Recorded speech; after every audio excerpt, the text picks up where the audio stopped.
What are the different types of object-oriented programming concepts? Object, class, data abstraction, modularity, inheritance, polymorphism. So these are the basic object-oriented programming concepts. So in this video, we explain about the two concepts, modularity and inheritance. So first one, modularity. So everybody know what is a module. So modules means നമ്മൾ പ്രോഗ്രാമിന് partition ചെയ്യുന്ന ഈ block of സ്റ്റേറ്റ്മെൻറ്റ്സിനെയാണ് ഇത് പറയുന്നത് module എന്ന് പറയുന്നത്. So modularity is a concept through which a program is partitioned into modules. So ഇങ്ങനെ ഒരു പ്രോഗ്രാമിനെ പാർട്ടീഷൻ ചെയ്ത് മൊഡ്യൂളുകളാക്കുന്ന ആ കൺസെപ്റ്റിനെയാണ് മോഡുലാരിറ്റി എന്ന് പറയുന്നത്. സോ ഈ മൊഡ്യൂൾസിൻ്റെ പ്രത്യേകത, ഈ ഓരോ മൊഡ്യൂളും അതിൻ്റേതായ ടാസ്ക് സ്വയം ചെയ്യുന്നതാണ്. അതായത് മറ്റുള്ളവരുമായി യാതൊരു ഡിപ്പെൻഡൻറ്റും ഇല്ല. സ്വന്തമായ ടാസ്കുകൾ കണ്ടെയ്ൻ ചെയ്യുന്ന എ സെറ്റ് ഓഫ് പ്രോഗ്രാമിംഗ് ഇൻസ്ട്രക്ഷൻസിൻ്റെ സെറ്റിനെയാണ് നമ്മൾ മൊഡ്യൂൾ എന്ന് പറയുന്നത്. So these modules can be considered and written on their own with no consideration of any other module. ഇപ്പോൾ മറ്റുള്ള മൊഡ്യൂൾസുമായിട്ട് ഈ ഓരോ മൊഡ്യൂളും പരസ്പരം ബന്ധമുണ്ടാവില്ല, അവർ ഡാറ്റ പരസ്പരം ലിങ്ക് ചെയ്യുന്നുണ്ടാവില്ല. ഓരോ മൊഡ്യൂളും അതിൻ്റേതായ ടാസ്ക് സ്വയം ചെയ്യുന്നവരാണ്.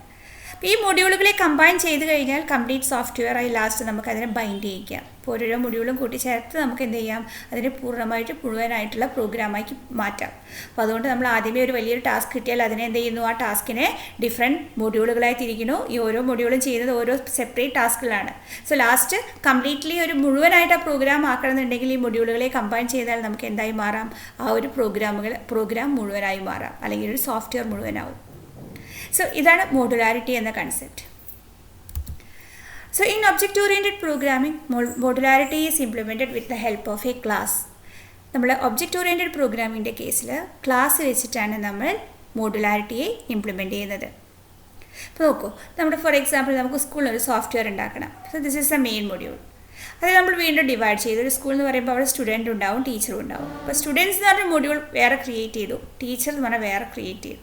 സോ ഇതിലെല്ലാം കൂടെ കമ്പൈൻ ചെയ്യുമ്പോഴാണ്, അല്ലെങ്കിൽ ഈ എല്ലാ ഡീറ്റെയിൽസും കമ്പൈൻ ചെയ്യുമ്പോഴാണ് എന്താവുന്നത്, സ്കൂൾ സോഫ്റ്റ്വെയർ കംപ്ലീറ്റ് ആവുന്നത്. ഇപ്പോൾ സ്കൂൾ സോഫ്റ്റ്വെയർ നമുക്കങ്ങനെ ഒരുപാട് ഡിഫറെൻറ്റ് മൊഡ്യൂൾസ് ആക്കി നമുക്കങ്ങനെ പ്രോഗ്രാമിനെ പാർട്ടീഷൻ ചെയ്യാം. സോ അങ്ങനെ പാർട്ടീഷൻ ചെയ്യുന്ന മൊഡ്യൂളുകളെ പറയുന്ന, ആ പാർട്ടീഷൻ ചെയ്യുന്നതിന് പറയുന്നതാണ് മൊഡ്യൂൾസ്. ഈ മൊഡ്യൂൾസായി പാർട്ടീഷൻ ചെയ്യുന്ന കൺസെപ്റ്റിനെ പറയുന്ന പേരാണ് modularity. So this is one of the concept in object-oriented programming. So it is implemented with the help of class. രണ്ടാമത്തെ കൺസെപ്റ്റിലേക്ക് പോവാം. That is inheritance. one of the important concept in object-oriented programming is inheritance. What is inheritance? So inheritance is the process by which objects of one class acquire the properties and functionalities of another class. That is the definition of inheritance. Inheritance പറയുന്നതിന് മുന്നേ നമുക്കൊരു കാര്യം പറയാം. അപ്പോൾ നമ്മുടെ കേസിൽ നമുക്ക് നമ്മുടേതായ ഫീച്ചേഴ്സ് ഉണ്ടാവും അല്ലേ. അതേപോലെ നമുക്ക് പൂർവികരുടേതായ സ്വഭാവങ്ങൾ നമ്മളിലേക്ക് കിട്ടിയിട്ടുണ്ടാവും. ചിലപ്പോൾ നമ്മുടെ അച്ഛൻ്റെ സ്വഭാവം കിട്ടിയിട്ടുണ്ടാവും, നമ്മുടെ അമ്മയുടെ സ്വഭാവം കിട്ടിയിട്ടുണ്ടാവും, അല്ലെങ്കിൽ ചിലപ്പോൾ നമുക്ക് മുതുമുത്തച്ഛൻ്റെ സ്വഭാവമായിരിക്കാം. അപ്പോൾ എന്താ പറയുന്നത് വെച്ചാൽ, ഒരാളുടെ സ്വഭാവം നമ്മൾ ഹെറിഡിറ്ററി എന്ന് പറഞ്ഞ ബയോളജി പറയുന്ന പോലെ നമ്മളിലേക്ക് ആഗ്രഹം ചെയ്യുന്നത്, നമുക്ക് നമ്മുടേതായ പ്രോപ്പർട്ടീസ് ഉണ്ടാവും, കൂടാതെ നമുക്ക് പൂർവികരുടെ സ്വഭാവം നമ്മളിലേക്ക് അടങ്ങിയിട്ടുണ്ടാവും. സോ ഇങ്ങനെ ഒരു പ്രോസസ്സിന് നമ്മൾ അങ്ങനെ ഉദ്ദേശിക്കുന്നത്, നമ്മൾ ഇങ്ങനെ ഒരു കൺസെപ്റ്റാണ് ഇൻഹെറിറ്റൻസിലൂടെ കൊണ്ടുവരുന്നത്. ഫോർ എക്സാമ്പിൾ ഈ ഒരു ഫിഗർ നോക്കൂ. ഇതിലെന്തുണ്ട്, ബേർഡ്സ് എന്ന് പറഞ്ഞൊരു ക്ലാസ്സാണ് ബേർഡ്സ്. എല്ലാ പക്ഷികൾക്കും കോമൺ ആയിട്ട് എന്തൊക്കെ ഫാക്ട്സ് ഉണ്ട്? പക്ഷികൾക്ക് കോമൺ ആയിട്ട് ചിറകുണ്ട് അല്ലേ, ഫെതേഴ്സ് ഉണ്ട്, ലെഗ് ഉണ്ട്, കൊക്കുണ്ട്, കണ്ണുണ്ട്. ഇതൊക്കെ എല്ലാ പക്ഷികൾക്കും കോമൺ ആയിട്ടുള്ള ഫീച്ചേഴ്സാണ്. അപ്പോൾ ഈ കോമൺ ഫീച്ചേഴ്സിനെ ഒരു ക്ലാസ്സായി നമ്മൾ നിലനിർത്തുകയാണ്. സോ ഈ ബേർഡ്സിനെ രണ്ടായിട്ട് ക്ലാസിഫൈ ചെയ്യാം, ഫ്ലൈയിങ് ബേർഡ്സും നോൺ ഫ്ലൈയിങ് ബേർഡ്സും. അപ്പോൾ ഈ ബേർഡ്സിൻ്റെ എല്ലാ ഗുണങ്ങളും കോമൺ ആയിട്ടുള്ള ഫീച്ചേഴ്സ് എല്ലാം ആർക്ക് കിട്ടും? ഫ്ലൈയിങ് ബേർഡ്സിനും കിട്ടും, നോൺ ഫ്ലൈയിങ് ബേർഡ്സിനും കിട്ടും. കൂടാതെ അതിൻ്റേതായ ഫീച്ചേഴ്സ് ഉണ്ടാവും അല്ലേ. ഫ്ലൈയിങ് ബേർഡ്സിൻ്റെ പ്രത്യേകത എന്ന് പറഞ്ഞാൽ അത് പറക്കാത്ത ബേർഡ്സാണ്. അപ്പോൾ അതിൻ്റേതായ ഫീച്ചേഴ്സും വ്യത്യസ്തങ്ങളായിരിക്കും. ഫ്ലൈയിങ് ബേർഡ്സ് എന്ന് പറഞ്ഞാൽ പറക്കുന്ന പക്ഷികളാണ്. സോ അതിൻ്റേതായ ഫീച്ചേഴ്സ് ഉണ്ടാവും. നോൺ ഫ്ലൈയിങ് ബേർഡ്സ് എന്ന് പറയുമ്പോൾ പറക്കാത്ത പക്ഷികളാണ്, അതിന് ഫീച്ചേഴ്സ് ഉണ്ടാവും. ഫ്ലൈയിങ് ബേർഡ്സിൻ്റെ എക്സാമ്പിളാണ് ഇവിടെ പറയുന്നത് റോബിൻ, അതേപോലെ സ്വാൻ, അതേപോലെ നോൺ ഫ്ലൈയിങ് ബേർഡ്സിനെ പെൻഗ്വിൻ, കിവി. അപ്പോൾ ഇങ്ങനെ പറയുന്ന സമയത്ത് ഉദ്ദേശിക്കുന്നത് എങ്ങനെയാണ്, ഒരു ക്ലാസ്സിൽ നിന്ന് അപ്പോൾ ഈ റോബിറ്റ് എന്ന് പറഞ്ഞ പക്ഷിക്ക് അതിൻ്റേതായ സ്വഭാവങ്ങളുണ്ടാവും, അതേപോലെ സ്വാൻ എന്ന് പറഞ്ഞ പക്ഷിക്ക് അതിൻ്റേതായ വേറെ ഫീച്ചേഴ്സും ഉണ്ടാവും. അപ്പോൾ അങ്ങനെ ഒരു ക്ലാസ്സിൽ നിന്ന് വ്യത്യസ്തങ്ങളായ ക്യാരക്ടേഴ്സിലേക്ക് നമ്മൾ അതിനെ കാർട്ടീഷ്യൻ ചെയ്ത് കൊണ്ടുവരികയാണ്, ഇൻഹെറിറ്റ് ചെയ്യുകയാണ് അതിൻ്റെ ഫീച്ചേഴ്സ്. ഇപ്പോൾ ബേർഡ്സ് എന്ന് പറഞ്ഞ ക്യാരക്ടേഴ്സ് ആർക്കുണ്ടാവും, ഫ്ലൈയിങ് ബേർഡ്സിനുണ്ടാവും, റോബിൻ. അപ്പോൾ റോബിന് ആരുടെയൊക്കെ ഫീച്ചേഴ്സ് ഉണ്ടാവും, ബേർഡ്സിൻ്റെ കോമൺ ഫീച്ചേഴ്സും ഫ്ലൈയിങ് ബേർഡ്സിൻ്റെ കോമൺ ഫീച്ചേഴ്സും പിന്നെ റോബിൻ എന്ന് പറഞ്ഞ പക്ഷിയുടേതായ സ്വന്തം ഫീച്ചേഴ്സും ഉണ്ടാവും. അതേപോലെ സ്വാൻ എന്ന് പറഞ്ഞ പക്ഷിക്ക് ആരുടെ ഫീച്ചേഴ്സ് ഉണ്ടാവും, ബേർഡ്സിൻ്റെ കോമൺ ഫീച്ചേഴ്സും ഉണ്ടാവും, ഫ്ലൈയിങ് ബേർഡ്സിൻ്റെ കോമൺ ഫീച്ചേഴ്സും ഉണ്ടാവും, ആ പക്ഷിയുടെ അതിൻ്റേതായ ഫീച്ചേഴ്സും ഉണ്ടാവും. അപ്പോൾ അത് ഹെറിഡിറ്ററി ആയിട്ട് ഇങ്ങനെ ആഗിരണം ചെയ്ത ആ ഫീച്ചേഴ്സിലേക്ക് എത്തുകയാണ്. അപ്പോൾ ഇതിൻ്റെ പ്രത്യേകത എന്താ വെച്ചാൽ, ഈ ഒരു ബേർഡ് ക്ലാസ് ക്രിയേറ്റ് ചെയ്യുമ്പോൾ ഇതിനെ ഈ എല്ലാതും കൂടെ ക്രിയേറ്റ് ചെയ്യേണ്ട, അതിനാവശ്യമായ പ്രോപ്പർട്ടീസ് മാത്രം അവിടെ ക്രിയേറ്റ് ചെയ്താൽ മതി, ബാക്കി ഓട്ടോമാറ്റിക്കലി മറ്റുള്ള ക്ലാസ്സുകളിൽ നിന്ന് അതിനെ ആഗിരണം ചെയ്യാം. അപ്പോൾ ഇവിടെ പറയുന്നൊരു ടേം, നമ്മൾ ഇൻഹെറിറ്റൻസ് പറയുന്നതിന് മുന്നേ നമ്മൾ പറയുന്ന ടേമാണ് റീയൂസബിലിറ്റി. റീയൂസബിലിറ്റി എന്ന് പറഞ്ഞു കഴിഞ്ഞാൽ അതിന് യൂസ് ചെയ്യുക, അതായത് once a class is written created and debug, നമ്മളൊരു ക്ലാസ് ഉണ്ടാക്കി ക്രിയേറ്റ് ചെയ്തു, എറേഴ്സ് എല്ലാം കറക്റ്റ് ചെയ്തു. So it can be distributed for use in other programs. നമുക്ക് വേണമെങ്കിൽ ആ ക്ലാസ്സിന് മറ്റുള്ള പ്രോഗ്രാമുകളിലേക്ക് യൂസ് ചെയ്യാൻ വേണ്ടി ഡിസ്ട്രിബ്യൂട്ട് ചെയ്യാൻ, യൂസ് ചെയ്യാൻ ആ ഒരു ഇതിന് പറയുന്ന പേരാണ് reusability. Once a class is written, created and debugged, it can be distributed for use in other programs. This is called reusability. So ഈ റീയൂസബിലിറ്റി എന്ന കൺസെപ്റ്റ്, റീയൂസ് ചെയ്യുക അല്ലേ, നമ്മുടെ കയ്യിലൊരു സാധനത്തെ വീണ്ടും യൂസ് ചെയ്യുന്ന പ്രോസസ്സിനെയാണ് റീയൂസ് ചെയ്യുക എന്ന് പറയുക. ഇവിടെ റീയൂസബിലിറ്റി എന്ന് പറഞ്ഞാൽ ഒരു ക്ലാസ് ക്രിയേറ്റ് ചെയ്ത് കഴിഞ്ഞാൽ അതിനെന്ത് ചെയ്യാം, മറ്റുള്ളവർക്ക് വേണമെങ്കിൽ യൂസ് ചെയ്യാൻ വേണ്ടി ഡിസ്ട്രിബ്യൂട്ട് ചെയ്യാം. ആ ഒരു പ്രോസസ്സിനെ പറയുന്ന പേരാണ് റീയൂസബിലിറ്റി. സോ ഈ കൺസെപ്റ്റ് റീയൂസബിലിറ്റി എന്ന കൺസെപ്റ്റ് ഇംപ്ലിമെൻറ്റ് ചെയ്യുന്നത് ഇൻഹെറിറ്റൻസിലൂടെയാണ്. അപ്പോൾ നമുക്കൊരു ക്ലാസ് ഉണ്ടാക്കി കഴിഞ്ഞാൽ ആ ക്ലാസ്സിന് വേണമെങ്കിൽ നമുക്ക് മറ്റുള്ള ക്ലാസ്സുകളിലേക്ക് യൂസ് ചെയ്യാൻ വേണ്ടിയിട്ട് ഡിസ്ട്രിബ്യൂട്ട് ചെയ്യാം. മനസ്സിലാവുന്നുണ്ടോ? അപ്പോൾ reusability is the concept which is implemented using ഇൻഹെറിറ്റൻസിലൂടെയാണ് റീയൂസബിലിറ്റി എന്ന ആ കൺസെപ്റ്റ് ഒബ്ജക്റ്റ് ഓറിയൻറ്റഡ് പ്രോഗ്രാമിങ്ങിൽ ഇൻക്ലൂഡ് ചെയ്യുന്നത്. അപ്പോൾ നോക്കൂ, ഇവിടെ ബേർഡ്സ് എന്ന് പറഞ്ഞൊരു കോമൺ ക്ലാസ് ക്രിയേറ്റ് ചെയ്താൽ അത് ആർക്കൊക്കെ യൂസ് ചെയ്യാം, ഫ്ലൈയിങ് ബേർഡ്സിന് യൂസ് ചെയ്യാം, നോൺ ഫ്ലൈയിങ് ബേർഡ്സിന് യൂസ് ചെയ്യാം. അതേപോലെ ബേർഡ്സിൻ്റെ ഫീച്ചേഴ്സ് ഫ്ലൈയിങ് ബേർഡ്സിനും കിട്ടും. അപ്പോൾ ഇത് സ്വാൻ എന്ന് പറഞ്ഞ ബേർഡിനെ കിട്ടുകയാണെങ്കിൽ സ്വാഭാവികമായിട്ടും ഇത് ക്രിയേറ്റ് ചെയ്തതിൻ്റെ പ്രോപ്പർട്ടീസ് മാത്രമേ അക്സെപ്റ്റ് ചെയ്യുന്നുള്ളൂ, അതിൻ്റേതായ ഫീച്ചേഴ്സ് മാത്രമേ ഈ ക്ലാസ്സിൽ ഉണ്ടാവുള്ളൂ. ഇത് ബാക്കിയുള്ള ഡീറ്റെയിൽസ് എല്ലാം അത് അതിൽ നിന്ന് ഇൻഹെറിറ്റ് ചെയ്യുക ചെയ്യുന്നത്, ആഗിരണം ചെയ്യുക ചെയ്യുന്നത്. കൂടുതലായിട്ട് നമുക്ക് പറയാം. സോ അതാണ് പറയുന്നത്, in OOP, the concept of inheritance provides an important extension to the idea of reusability. So we can add additional features to an existing class without modifying it. This is made possible through deriving a new class from the existing one. അപ്പോൾ ഇവിടെ പറയുന്നത് വെച്ചാൽ birds എന്ന് പറഞ്ഞ ഒരു class, ആ ക്ലാസ്സിലുള്ള features അത് കൂടാതെ വേറെ ക്ലാസ്സാണ് ഫ്ലൈയിങ് ബേർഡ്സ്. ഈ ഫ്ലൈയിങ് ബേർഡ്സിന് അതിൻ്റേതായ ഫീച്ചേഴ്സ് ഉണ്ടാവും. അപ്പോൾ അത് ആരുടെയും കൂടെ ക്രിയേറ്റ് ചെയ്യേണ്ട, ബേർഡ്സിൻ്റെ കോമൺ ഫീച്ചേഴ്സ് ഇതിൽ ചെയ്യേണ്ട ആവശ്യമില്ല. ഇത് ഫ്ലൈയിങ് ബേർഡ്സിൻ്റെ മാത്രം പ്രോപ്പർട്ടീസിൽ ക്രിയേറ്റ് ചെയ്താൽ മതി. ബേർഡ്സിൻ്റെ ഫീച്ചേഴ്സ് ഓട്ടോമാറ്റിക്കലി ഇതിൽ നിന്ന് എന്ത് ചെയ്യാം, ഡിറൈവ് ചെയ്യാം, അതിന് എടുക്കാം. അതായത് ആ ബേർഡ്സിൻ്റെ ഡീറ്റെയിൽസ് ഇതിലേക്ക് ഓട്ടോമാറ്റിക്കലി ഡിറൈവ് ചെയ്ത് വരും. അപ്പോൾ ഇത് റീയൂസ് ചെയ്യാൻ ബേർഡ്സ് എന്ന് പറഞ്ഞ ക്ലാസ്സിന് നമ്മളിവിടെ യൂസ് ചെയ്യുക ചെയ്യുന്നത്. So the new class will inherit the capabilities of the old one and can add features of its own.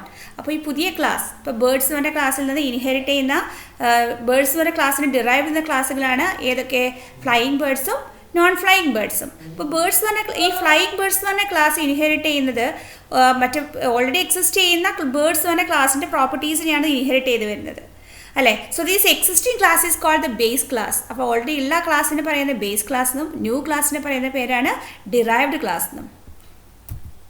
ഈ കേസിൽ ബേർഡ്സ് എന്താണ്, ബേസ് ക്ലാസ് ആണ്. ആരൊക്കെ ഡിറൈവ്ഡ് ക്ലാസ്, ബേർഡ്സിൻ്റെ ഫ്ലൈയിങ് ബേർഡ്സും നോൺ ഫ്ലൈയിങ് ബേർഡ്സും. അപ്പോൾ ബേർഡ്സിൻ്റെ കോമൺ ആയിട്ടുള്ള ഫീച്ചേഴ്സ് വീണ്ടും ഈ രണ്ട് ക്ലാസ്സിലും ക്രിയേറ്റ് ചെയ്യേണ്ട ആവശ്യമില്ല. അത് ഓട്ടോമാറ്റിക്കലി എന്ത് ചെയ്താൽ മതി, ഈ ക്ലാസ്സിൽ നിന്ന് അതിന് ഇൻഹെറിറ്റ് ചെയ്താൽ മതി. അതേപോലെ ഫ്ലൈയിങ് ബേർഡ്സിൻ്റെ ഫീച്ചേഴ്സ് ആർക്കൊക്കെ ഉണ്ടാവും, ബേർഡ്സിൻ്റെ കോമൺ ഫീച്ചേഴ്സും ഫ്ലൈയിങ് ബേർഡ്സിൻ്റെ ഫീച്ചേഴ്സും അതിൻ്റെ ഒബ്ജക്ട്സിലായ റോബിൻ അല്ലെങ്കിൽ സ്വാൻ എന്ന് പറഞ്ഞ ഒബ്ജക്ട്സിൽ ക്ലാസ്സിൽ വരുന്നുണ്ട്. അത് ഈ ക്ലാസ്സിൽ എക്സ്ട്രാ ആഡ് ചെയ്യേണ്ട ആവശ്യമില്ല. ഇത് ഓട്ടോമാറ്റിക്കലി ഈ രണ്ട് കേസസും ആരിലേക്ക് ഇൻഹെറിറ്റ് ചെയ്യുന്നുണ്ട്, ഈ റോബിൻ എന്ന് പറഞ്ഞ ക്ലാസ്സിലേക്ക് ഇൻഹെറിറ്റ് ചെയ്ത് വരുന്നുണ്ട്. റോബിൻ എന്ന് പറഞ്ഞ ബേർഡിന് അതിൻ്റേതായ ഫീച്ചേഴ്സ് മാത്രം ഈ ക്ലാസ്സിൽ ഉൾപ്പെടുത്തിയാൽ മതി. അപ്പോൾ ഇതിൻ്റെ ബേസ് ക്ലാസ് ആണ്, ഇതിൻ്റെ ഡിറൈവ്ഡ് ക്ലാസ്. നേരെ മറിച്ച് ഫ്ലൈയിങ് ബേർഡ്സിൻ്റെ ബേസ് ക്ലാസ് ഏതാണ്, ബേർഡ്സ് ആണ്. ഇതതിൻ്റെ ഡിറൈവ്ഡ് ക്ലാസ് ആണ്. ഓക്കെ. ഇപ്പോൾ ബേസ് ക്ലാസ് എന്ന് പറഞ്ഞു കഴിഞ്ഞാൽ എക്സിസ്റ്റിംഗ് ക്ലാസ് ആണ്. ആ എക്സിസ്റ്റ് ചെയ്യുന്ന ക്ലാസ്സിൻ്റെ കൂടാതെ അതിൽ നിന്ന് വരുന്ന ഡിറൈവ്ഡ് ക്ലാസ്സിലേക്ക് അതിൻ്റേതായ പ്രോപ്പർട്ടീസ് മാത്രം ആഡ് ചെയ്താൽ മതി. ബാക്കി ബേസ് ക്ലാസ്സിൽ നിന്നുള്ള പ്രോപ്പർട്ടീസിനെ അത് ഇങ്ങോട്ട് എന്താ ചെയ്യുന്നത്, ഇൻഹെറിറ്റ് ചെയ്യുക ചെയ്യുന്നത്. അത് എക്സ്ട്രാ ആയിട്ട് ഇവിടെ ആഡ് ചെയ്യേണ്ട ആവശ്യമില്ല. Automatically it get acquire that properties from the base class. അപ്പോൾ എക്സിസ്റ്റിംഗ് ക്ലാസ്സിന് പറയുന്ന പേരാണ് ബേസ് ക്ലാസ്. അതിൽ നിന്ന് ക്രിയേറ്റ് ചെയ്യുന്ന പുതിയ ക്ലാസ്സിന് പറയുന്ന പേരാണ് derived class. So the derived class will have combined features of both the classes. ഇപ്പോൾ derived classന് ആരുടെയൊക്കെ ഫീച്ചേഴ്സ് ഉണ്ടാവും, derived classലെ ഫീച്ചേഴ്സും ഉണ്ടാവും പ്ലസ് ബേസ് ക്ലാസ്സിലെ ഫീച്ചേഴ്സും ഉണ്ടാവും. So any number of classes can be derived from an existing class. ഒരു base ക്ലാസ്സിൽ നിന്ന് എത്ര വേണമെങ്കിലും നമുക്ക് ഇതേപോലെ derived ക്ലാസ്സുകളെ ക്രിയേറ്റ് ചെയ്യാം. Types of inheritance. നമ്മൾ ഇൻഹെറിറ്റൻസിന് ഡിഫറെൻറ്റ് ടൈപ്സ് പരിചയപ്പെടാം. So first one is single inheritance. Single inheritance പറഞ്ഞു കഴിഞ്ഞാൽ ഒരു ബേസ് ക്ലാസ്, ആ ബേസ് ക്ലാസ്സിലെ ഡീറ്റെയിൽസ് അല്ലെങ്കിൽ ആ ബേസ് ക്ലാസ്സിലെ പ്രോപ്പർട്ടീസ് ഒരു സിംഗിൾ ക്ലാസ്സിലേക്ക്, ഡിറൈവ്ഡ് ക്ലാസ്, അതിൽ നിന്ന് ഒരു സിംഗിൾ ക്ലാസ്സാണ് ഡിറൈവ് ചെയ്യുന്നത്. അപ്പോൾ ഈ ക്ലാസ് ബി എന്ന് പറഞ്ഞ ക്ലാസ്സിൽ നിന്ന് ആരുടെയൊക്കെ പ്രോപ്പർട്ടീസ് ഉണ്ടാവും, ക്ലാസ് എയുടെ പ്രോപ്പർട്ടീസ് ഉണ്ടാവും പ്ലസ് ക്ലാസ് ബിയുടെ മാത്രം പ്രോപ്പർട്ടീസ് ഉണ്ടാവും. ഫോർ എക്സാമ്പിൾ ഇപ്പോൾ നമ്മളെ കൺസിഡർ ചെയ്യാം. ഇപ്പോൾ നമുക്ക് അച്ഛൻ്റെ സ്വഭാവം മാത്രമേ കിട്ടിയിട്ടുള്ളൂ വെച്ചാൽ നമുക്ക് നമ്മുടേതായ ഫീച്ചേഴ്സ് ഉണ്ട്, പ്ലസ് അത് ഇൻഹെറിറ്റ് ചെയ്ത് വരികയാണ്. അച്ഛൻ്റെ ക്യാരക്ടേഴ്സ് മാത്രം കിട്ടുക വെച്ചാൽ അതിലേക്ക് ഇൻഹെറിറ്റ് ചെയ്ത് വരിക ചെയ്യുന്നത്. പക്ഷെ അത് നമ്മൾ പ്രോഗ്രാമിൻ്റെ കേസിൽ പറയുന്ന സമയത്ത് ഈ ക്ലാസ് എയിലുള്ള പ്രോപ്പർട്ടീസ്, ഇപ്പോൾ ക്ലാസ് എന്ന് പറഞ്ഞാൽ എ ക്രിയേറ്റ് ചെയ്ത് വെച്ചിട്ടുണ്ടാവും, ഓൾറെഡി ക്രിയേറ്റ് ചെയ്തൊരു ക്ലാസ്സാണ്. So this class base class, ഇതിലുള്ള പ്രോപ്പർട്ടീസ് എക്സ്ട്രാ പിന്നെ ആരിലും എഴുതേണ്ട ആവശ്യമില്ല, ക്ലാസ് ബിയിൽ എഴുതേണ്ട ആവശ്യമില്ല. ക്ലാസ് ബിയിൽ ക്ലാസ് ബിയുടെ പ്രോപ്പർട്ടീസ് മാത്രം എഴുതിയാൽ മതി. ഈ ക്ലാസ് എയുടെ properties automatically derived to class എയുടെ properties automatically derived to class B. Okay. അപ്പോൾ ഒരു സിംഗിൾ ക്ലാസ്, ഒരു സിംഗിൾ ഇൻഹെറിറ്റൻസ് പറഞ്ഞാൽ ഒരു ബേസ് ക്ലാസ്സിൽ നിന്ന് ഒരു ഡിറൈവ്ഡ് ക്ലാസ്സിലേക്ക് ഇൻഹെറിറ്റ് ചെയ്യുന്ന ഫീച്ചേഴ്സാണുള്ളത്. രണ്ടാമത്തെ ഇൻഹെറിറ്റൻസ് ആണ്, രണ്ടാമത്തെ type of inheritance multiple inheritance. ഇവിടെ പറയുമ്പോൾ ഒന്നിലധികം ബേസ് ക്ലാസ്സിൽ നിന്ന് ഒരു ഡിറൈവ്ഡ് ക്ലാസ്സിലേക്ക് ഡിറൈവ് ചെയ്യുക. ഇപ്പോൾ ഒരൊറ്റ ഡിറൈവ് ക്ലാസ്സേ ഉള്ളൂ. ഇപ്പോൾ ഈ ഡിറൈവ് ക്ലാസ് ആരുടെയൊക്കെ പ്രോപ്പർട്ടീസ് എടുക്കുന്നുണ്ട്, ഒരു ക്ലാസ് എ എന്ന് പറഞ്ഞ ക്ലാസ്സിലെ പ്രോപ്പർട്ടീസും ഡിറൈവ് ചെയ്യുന്നുണ്ട്, ക്ലാസ് ബി എന്ന് പറഞ്ഞ പ്രോപ്പർട്ടീസും ഡിറൈവ് ചെയ്യുന്നുണ്ട്. ഇപ്പോൾ എക്സാമ്പിൾ അച്ഛനും അമ്മയും, അതിൽ അപ്പോൾ നമുക്ക് നമ്മുടേതായ ക്യാരക്ടേഴ്സ് ഉണ്ട്, പ്ലസ് നമുക്ക് ആരുടെയൊക്കെ പ്രോപ്പർട്ടീസ് കിട്ടും, അച്ഛൻ്റെയും ഫീച്ചേഴ്സും കിട്ടാം അമ്മയുടെ ഫീച്ചേഴ്സും കിട്ടാം. മനസ്സിലാവും. അപ്പോൾ ഒന്നിലധികം ബേസ് ക്ലാസ്സിൽ നിന്ന് ഒരു ക്ലാസ്സിലേക്ക് ഡിറൈവ് ചെയ്യുന്നതിന് ആ ഒരു ടൈപ്പ് ഓഫ് ഇൻഹെറിറ്റൻസിന് പറയുന്ന പേരാണ് മൾട്ടിപ്പിൾ ഇൻഹെറിറ്റൻസ്. മൂന്നാമത്തത് മൾട്ടി ലെവൽ ഇൻഹെറിറ്റൻസ്. ഇവിടെ ലെവലായിട്ടാണ്. ആദ്യത്തെ ഫസ്റ്റ് വൺ ബേസ് ക്ലാസ്. ഈ ബേസ് ക്ലാസ്സിലെ ഫീച്ചേഴ്സ് ഡിറൈവ്ഡ് ക്ലാസ്സിൽ ബി എന്ന് പറഞ്ഞ ക്ലാസ്സിലേക്ക് ഡിറൈവ് ചെയ്തു. അപ്പോൾ ബി എന്ന് പറഞ്ഞ ക്ലാസ്സിൽ അതിൻ്റേതായ പ്രോപ്പർട്ടീസും ഉണ്ടാവും, എ എന്ന് പറഞ്ഞ പ്രോപ്പർട്ടീസിലെ ഫീച്ചേഴ്സ് ഓട്ടോമാറ്റിക്കലി അതിലേക്ക് ഇൻഹെറിറ്റ് ചെയ്തിട്ടുണ്ടാവും. ബിയിൽ നിന്ന് പുതിയൊരു ക്ലാസ് ഡിറൈവ് ചെയ്തു സി. അപ്പോൾ ഈ സി എന്ന് പറഞ്ഞ ക്ലാസ്സിലേക്ക് ആരുടെയൊക്കെ പ്രോപ്പർട്ടീസ് ഉണ്ടാവും, സിയുടേതായ പ്രോപ്പർട്ടി ഉണ്ടാവും, ബിയുടെ പ്രോപ്പർട്ടി ഉണ്ടാവും, എയുടെ പ്രോപ്പർട്ടി ഉണ്ടാവും. ഇപ്പോൾ സി എന്നുള്ളത് നമ്മളാണെങ്കിൽ നമുക്ക് നമ്മളുടെ പാരൻസിൻ്റെ കിട്ടി, പാരൻസ് ഗ്രാൻഡ് പാരൻസ്. അപ്പോൾ അങ്ങനെ ഹെറിഡിറ്ററി ആയിട്ട് നമുക്ക് ക്യാരക്ടേഴ്സ് കിട്ടുന്ന പോലെയാണ് ഈ ഓരോ ക്ലാസ്സിനും അതിൻ്റേതായ ഫീച്ചേഴ്സ് ഇൻഹെറിറ്റ് ചെയ്ത് കിട്ടുക.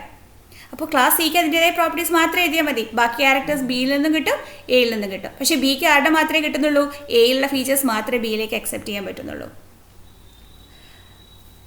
അതാണ് multi level inheritance.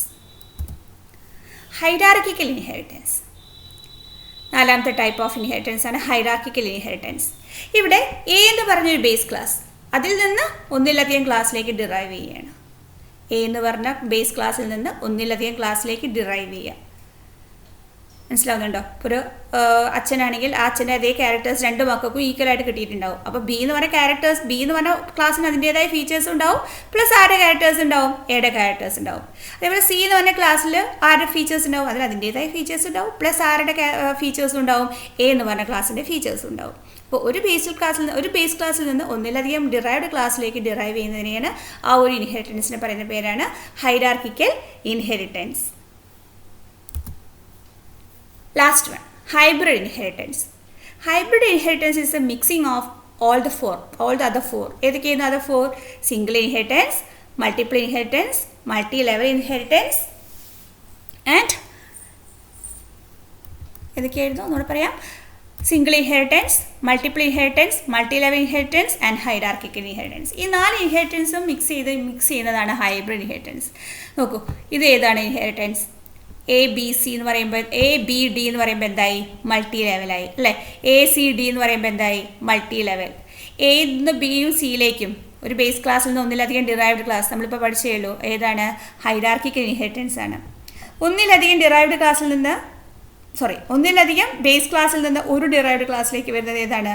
Multiple inheritance അല്ലേ? ഇത് ഒറ്റയ്ക്ക് എടുക്കുകയാണെങ്കിൽ സിമ്പിൾ ഇൻഹെറിറ്റൻസ്. സോ ഇങ്ങനെ ഒന്നിലധികം ഇൻഹെറിറ്റൻസ് ടൈപ്പ് നമ്മളിപ്പോൾ പഠിച്ച ബാക്കി 4 ഇൻഹെറിറ്റൻസിനെയും കൂടി മിക്സ് ചെയ്ത് വരുന്ന ഇൻഹെറിറ്റൻസ് ആണ് hybrid inheritance. It contains multiple inheritance, multi level, hierarchical and simple. ഇതിൻ്റെയൊക്കെ മിക്സിംഗ് ആയിട്ട് വരുന്ന ഇൻഹെറിറ്റൻസ് ആണ് ഹൈബ്രിഡ് ഇൻഹെറിറ്റൻസ്. അപ്പോൾ നമുക്ക് ആദ്യം അതിൻ്റെ ഫീച്ചേഴ്സ് ഒന്നും കൂടി നമുക്ക് ആ ഇൻഹെറിറ്റൻസിൻ്റെ അതിലേക്ക് പോവാം, ഡെഫിനിഷനിലേക്ക് പോവാം. Inheritance is the process by which objects of one class acquire the properties and functionalities of another class. ഇപ്പോൾ നിങ്ങൾക്ക് അതിൻ്റെ അർത്ഥം മനസ്സിലായി തോന്നുന്നു. Inheritance is the process by which objects of one class acquire the properties and functionalities of other class. മറ്റൊരു ക്ലാസ്സിൻ്റെ ഫങ്ഷണാലിറ്റീസും പ്രോപ്പർട്ടീസും മറ്റൊരു ക്ലാസ്സിലേക്ക് അക്യൂർ ചെയ്യുന്ന ആ ഒരു പ്രോസസ്സിന് പറയുന്ന പേരാണ് ഇൻഹെറിറ്റൻസ് അല്ലേ? ഇപ്പോൾ ഫ്ലൈയിങ് ബേർഡ്സ് എന്ന് പറഞ്ഞു കഴിഞ്ഞാൽ ഇനിയിപ്പോൾ നോക്കൂ, ഇതിൽ എന്തൊക്കെ കാണാൻ നിങ്ങൾക്ക് ഇപ്പോൾ മനസ്സിലായിട്ടുണ്ടാവും അല്ലേ? ഇപ്പോൾ ഈ കേസിൽ ബേസ് ക്ലാസ്, 2 ഡിറൈവ്ഡ് ക്ലാസ്, ഇത് ഏത് ഇൻഹെറിറ്റൻസ് ആണ്? ഹൈറാർക്കിക്കൽ. ഒരു ബേസ് ക്ലാസ്സിൽ നിന്ന് ഒന്നിലധികം ഡിറൈവ്ഡ് ക്ലാസ്. അപ്പോൾ ബേർഡ്സ് എന്ന ഫീച്ചേഴ്സ് ആരിലേക്കൊക്കെ വന്നിട്ടുണ്ടാവും? ഫ്ലൈയിങ് ബേർഡ്സിലേക്ക് വന്നിട്ടുണ്ടാവും, നോൺ ഫ്ലൈയിങ് ബേർഡ്സിലേക്ക് വന്നിട്ടുണ്ടാവും. ഇനി ഇത് നോക്കുന്നത് മൾട്ടി ലെവലാണ്. ബേർഡ്സ് എന്ന ക്ലാസ്സിൽ നിന്ന് ഫ്ലൈയിങ് ബേർഡ്സിലേക്കും ഫീച്ചേഴ്സ് ഡിറൈവ് ചെയ്ത് വന്നിട്ടുണ്ടാവും. അതേപോലെ അതിൻ്റെ ഒബ്ജക്റ്റിൽ അതിൻ്റെ ബേസ് ക്ലാസ് അതിൻ്റെ ക്ലാസ്സിലേക്ക് വന്നിട്ടുണ്ടാവും മൾട്ടി ലെവലാവുമ്പോൾ. ഓക്കെ, അപ്പോൾ ഇങ്ങനെ നമുക്ക് അപ്പോൾ എക്സിസ്റ്റ് ചെയ്യുന്ന ഫീച്ചർ എക്സിസ്റ്റിംഗ് ക്ലാസ്സിൽ നിന്ന് റീയൂസബിലിറ്റിയാണ്. ഒരു ക്ലാസ്സിനെ മറ്റൊരു ക്ലാസ്സിലേക്ക് യൂസ് ചെയ്യുന്ന പ്രോപ്പർട്ടിയാണ്. ആ ഒരു പ്രോസസ്സിനെ ഇംപ്ലിമെൻറ്റ് ചെയ്യാൻ വേണ്ടി യൂസ് ചെയ്യുന്ന കൺസെപ്റ്റാണ് എന്ത്? ഇൻഹെറിറ്റൻസ്. അപ്പോൾ എക്സിസ്റ്റ് ചെയ്യുന്ന ക്ലാസ്സിന് പറയുന്ന പേരാണ് ബേസ് ക്ലാസ് അല്ലേ?